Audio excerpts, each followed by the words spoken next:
friends, myself Dr. Sabita Kumari, Senior Consultant, Obstetrics and Gynecology, Delhi NCR Faridabad. आज मैं आपके सामने एक बहुत कॉमन टॉपिक के बारे में डिस्कशन करूंगी, वो है फाइब्रॉइड यूट्रस। फाइब्रॉइड यूट्रस को आम भाषा में रसौली भी कहते हैं, बच्चेदानी की गांठ भी कहते हैं। वैसे तो ये 99.9% बेनाइन होता है, बहुत बहुत रेयर कंडीशन में डिपेंडिंग अपॉन फैमिली हिस्ट्री और एज ये मैलिग्नेंट हो सकता है। तो आज हम मोस्टली देखते हैं हम बेनाइन कंडीशन, उसके बारे में बात करेंगे, यानी कि जो कैंसरस नहीं है। ये इसका कारण अगर हम पूछें, ये बच्चेदानी की जो गांठ है, ये बच्चेदानी का 3 लेयर होता है, बीच वाला लेयर मसल लेयर होता है, उससे ये ओरिजिनेट होता है।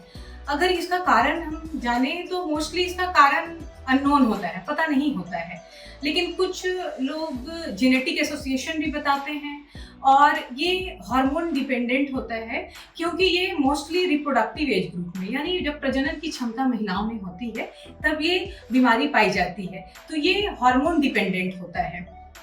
अब इसका ये कारण अननोन होता है, डिपेंडिंग अपॉन इसका कौन सी जगह पे है। कई बार क्या होता है, बच्चेदानी के बिल्कुल मसल के बीचों बीच में है, तो ऐसे में ये फाइब्रॉइड और रसौली बढ़ता जाता है जब तक कि बहुत बड़ा होकर आगे में पेशाब की थैली होती है बच्चेदानी की, और पीछे में फूड पाइप होता है इनर, जहाँ से मोशन पास करते हैं। तो जब आगे की सरफेस की तरफ होता है तो ये पेशाब का सिम्टम, प्रेशर सिम्टम, हेवीनेस वगैरह देता है। बीच वाले फाइब्रॉइड की, जिसको इंट्राम्यूरल फाइब्रॉइड कहते हैं, उसकी बात करेंगे। और अगर पीछे की तरफ होता है तो महिला को रिपीटेडली बहुत सारे ट्रीटमेंट के बाद भी उन्हें कब्जियत की शिकायत होती है। और अगर ये बच्चेदानी के कैविटी की तरफ है तो महिला मोस्टली आती है कि बहुत ज़्यादा पीरियड लॉस होता है और बहुत पीरियड के टाइम में बहुत ज़्यादा दर्द होता है।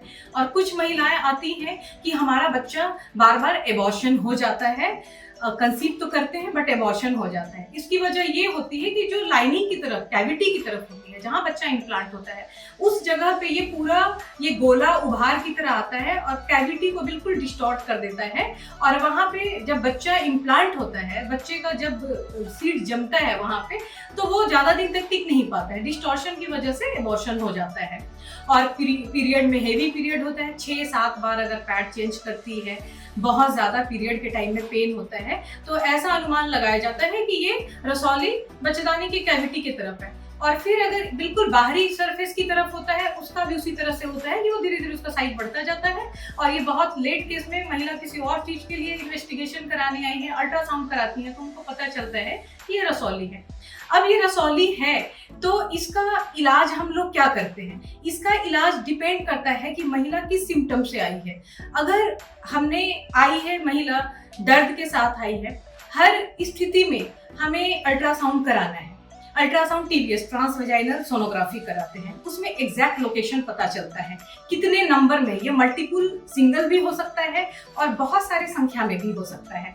तो डिपेंड करता है कि अगर बिल्कुल अंदर की तरफ है और महिला को इनफर्टिलिटी का प्रॉब्लम हो रहा है, कंसीव नहीं कर पा रही है, या कंसीव करती है बार बार एबॉर्शन हो जा रहा है, तो वैसे केस में हमें इस फाइब्रॉइड को निकालना पड़ता है, जिसको मायोमेक्टमी कहते हैं। यानी बच्चेदानी हमने छोड़ दिया और फाइब्रॉइड निकाल दिए, या तो हिस्टेरोस्कोपिक मेथड से, या अगर ऊपर की तरफ है तो लैप्रोस्कोपी से। लैप्रोस्कोपी जैसा कि सब लोग जानते हैं, बहुत ही आजकल एडवांस टेक्निक का ऑपरेशन है। इसमें बस 4 पोर्ट, छोटे छोटे छेद होते हैं पेट पे, और इसमें कोई चीरा वगैरह नहीं लगता है। उस ऑपरेशन द्वारा मायोमेक्टमी करते हैं हम लोग, लैप मायोमेक्टमी कहते हैं। उससे सिर्फ रसौली को निकाला जाता है, बच्चेदानी बिल्कुल सुरक्षित होती है और महिला प्रेग्नेंट भी होती है और उनका अच्छे से डिलीवरी भी हो जाती है।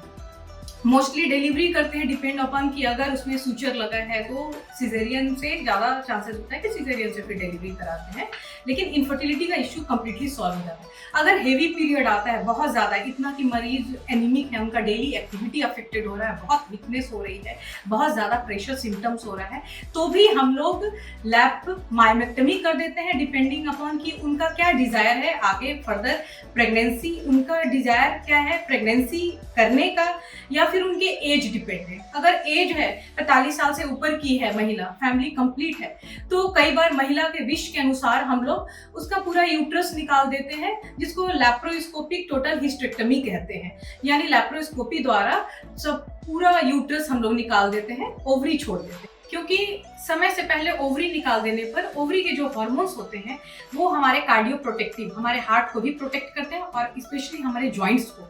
नहीं तो असमय जॉइंट्स का प्रॉब्लम हो जाता है, ऑस्टियोपोरोसिस हो जाता है, हार्ट का प्रॉब्लम हो जाता है, मूड स्विंग्स होता है, मेंटल प्रॉब्लम तक हो जाती है। इसलिए ओवरी को छोड़ दिया जाता है डिपेंडिंग अपॉन एज। और अगर महिला प्रेगनेंसी करना चाहती है तो वैसी स्थिति में हम लोग मायोमेक्टमी कर देते हैं, यूट्रस को जैसा कि हमने बताया इंटैक्ट छोड़ देते हैं। तो इसी फाइब्रॉइड की जानकारी के साथ फिर से एक नए सब्जेक्ट के ऊपर डिस्कशन करने के लिए आपसे मिलती हूँ। तब तक के लिए